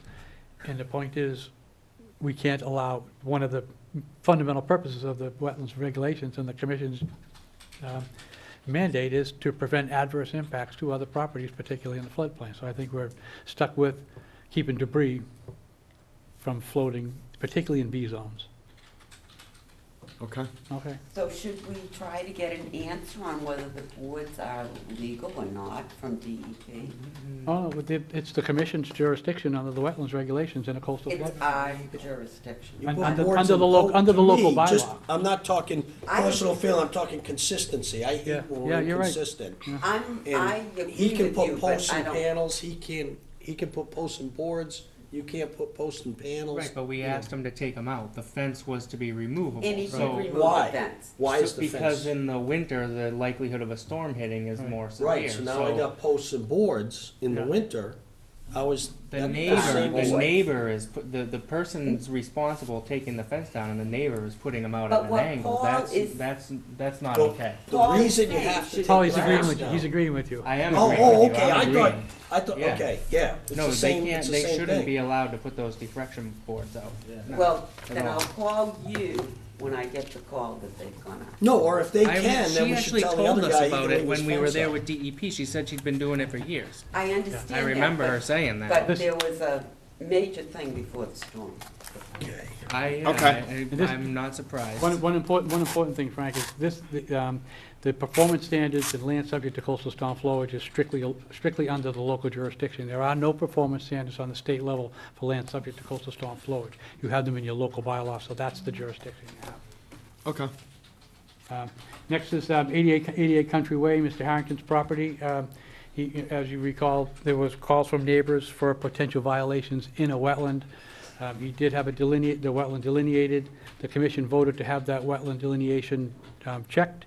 It was checked by South River Environmental, and the original wetland delineation was supported by your consultant. So the wetland line is there. So now I think the only follow-up would be to send Mr. Harrington a letter saying, we agree with the wetland delineation. Here's the 50-foot no-touch buffer zone. Here's the 100-foot buffer zone, and take it from there. Not, no touch, 100. Come into the commission if you want to do anything in that particular area. Should we ask him to put a post and rail or something up at the 50? That's, I mean, I'm just, yeah, that's a suggestion. What do you think? So after the delineation, how does that play out with everything he's done? The complaint from the, and you can chime in, but the complaint from the abutters was that he was in there cutting trees and pulling them out and burning brush. Right. I did 2 site visits. I saw a couple, maybe several small, 2, maybe 3-foot-high brush piles that looked like they could have been burned.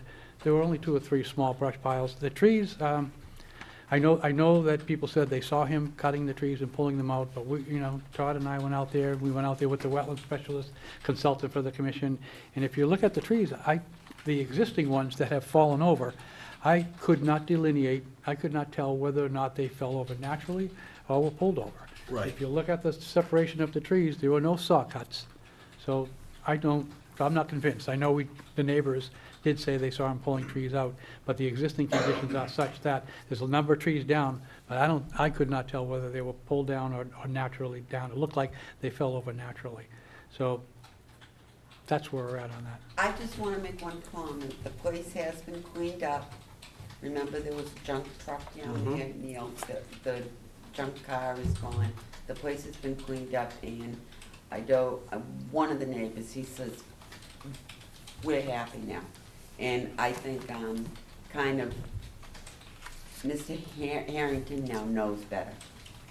And he knows the neighbors are watching, and just leave the buffer zone alone. Yeah. So I think it did serve a purpose, and hopefully there'll be no more problems down there. All right. I believe you will be correct when they get the letter about the 50-foot no touch. Well, I don't think that would hurt, then it just, Yeah.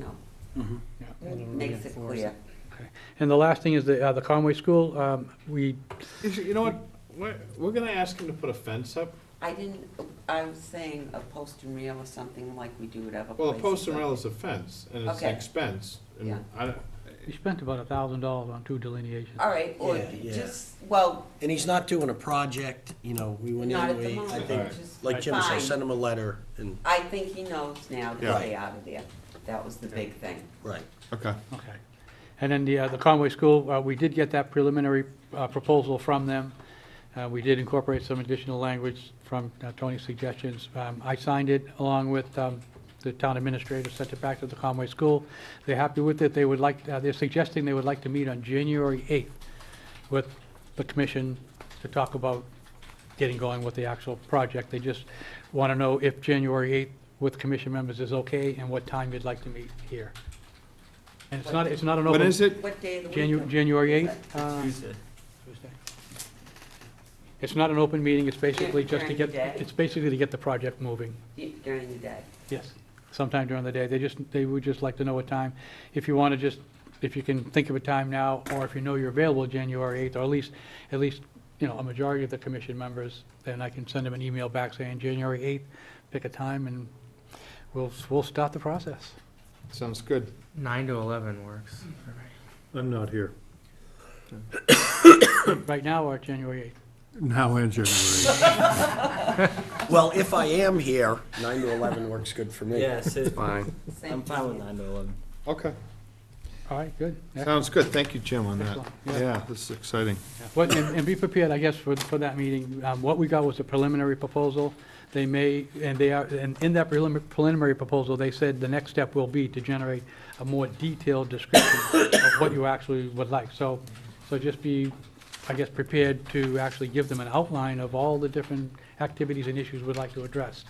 And then, it'll be just a creative dialogue to get moving on the project, which I think is great. I'm delighted that's happening. And that's all I have to report. Someone did put in here, office staff. This is my last hearing. Nobody knows what's happening. No. Well, there was an advertisement. I noticed today on the website. The job's been advertised, but we have no idea who's going to be here next.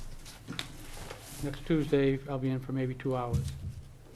And just because we're on air, I just want the town to know I'm not walking out. I'm limited in the number of hours I can work. I've reached those numbers. I did try to negotiate easing up my hours starting in August so that I could go to the end of the fiscal year, end of the calendar year, but that proposal was not accepted, so Tuesday is my last day.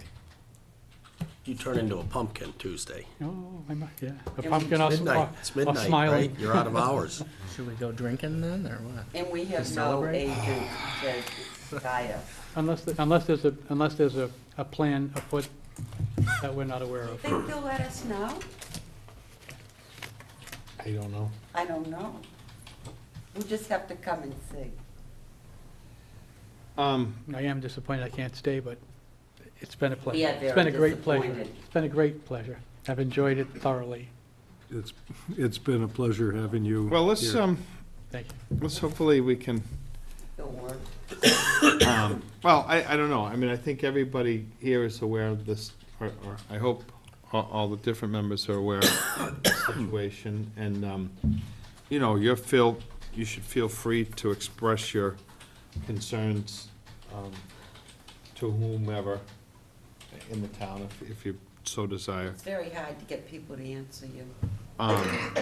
You know, we've been extremely happy, I think, the whole commission, with the work that Jim is doing. And it's unfortunate that this is going forward, but to your end, no one here has an answer either, in terms of who will pick up when you leave. We don't know that right now. Yeah, we're in there. No one's No, informed but us. we're in the middle of a lot of things going on. There's a few lawsuits and There's stuff. three, yeah. And There's it's very 3 lawsuits. difficult to think we won't have an agent to guide us. Well, I think that's something that's worth asking. I have asked, but I can't get answers. You know, I'd be surprised, you know, just in looking at environmental regulations, by law, there has to be a variance to every environmental law, or it's not legal. You can't just come up with a law and say, that's it, without some escape clause in terms of a variance. I'd be surprised if there wasn't some clause somewhere that I was not able to locate. It would be nice if somebody, from a legal perspective, on behalf of the town, could at least investigate it. Investigate what? Some type of, you know, you may find yourself in an emergency situation. We've got 3 active lawsuits that we're trying to settle right now. And I've been negotiating with Todd and others, but the intricacies of all that, I'm not gonna work for free. Right. You know, I put a proposal forward, it was not accepted. I could have been here till the end of the year, so that's disappointing to me. But in any event, I would be surprised if there wasn't some emergency clause that allowed some waiver to the law. There always is in every law that I'm aware of. There has to be. But I don't know what it is. So if there were somebody on behalf of the town that could at least research that before next Tuesday, that would at least open the door or close the door completely. You're talking about the personnel laws that only allow you to work half-time. Correct, 960 hours per calendar year, right, which I wanted to extend, but the commission can't operate with less than a 20-hour staff person, and we obviously need a Town ends full-time, up we obviously need a spending lot of full-time money on a person. lawsuit because of this. I would suggest it's the town's problem. Well, it is. sad To thing which is we I will all think get to pay. We all get to pay. So, anyway, that's Steve? the situation for whoever put office staff there, but it was worth Sure, no, I bringing appreciate it it. up to make sure you're all And, aware. and I think that, you know, we share that frustration as well. Yeah, I do, and I appreciate the support from everybody. If I could, Steve Bjorklund again, just as an individual who comes into most of the meetings and I've been involved in conservation for years and years now, I personally think it's a tremendous disservice to the town of Scituate to actually let this happen. And I would hope that if any of the selectmen are watching this meeting, or any people who have property that happens to be in Concom jurisdiction, they should certainly put some pressure on the town administrator and the Board of Selectmen, because it worked for the last few years as we had Paul Shea come in part-time and Jim do as much as he could do with the coastal stuff. And to have this happen and have the rug pulled out with really no warning whatsoever is just a tremendous disservice to the people of the town of Scituate. And I'm sorry to see Jim go. I was sorry to see Paul go. I think it was starting to come together and it was working well with the commission, and a lot of stuff was getting done. And now this commission's gonna be back to square one again, and it's just awful to have something like that happen this way. Well, it is a shame, as you point out, because unfortunately, there has been a lot of say turmoil, but certainly disruptions, and, you know, it's put an awful lot of work on Carol as well. She's been the one consistent person here for a very long time, and so that's really unfortunate. And also for a lot of the volunteers, I mean, we all do this as a volunteer, and it puts an awful lot of extra work, which a lot of folks have been willing to step up and do, but it can only go on for so long. You know, we have known that this has been an issue for a little bit of time. Since August. So we're trying to come up with a solution that would hopefully work. And it is a shame when you get someone that does an incredibly good job that you can't figure out a way to make that work. Time will tell. Okay, I think that's it. Anybody else? Motion to adjourn? Make a motion to adjourn. Second motion. All in favor? Aye.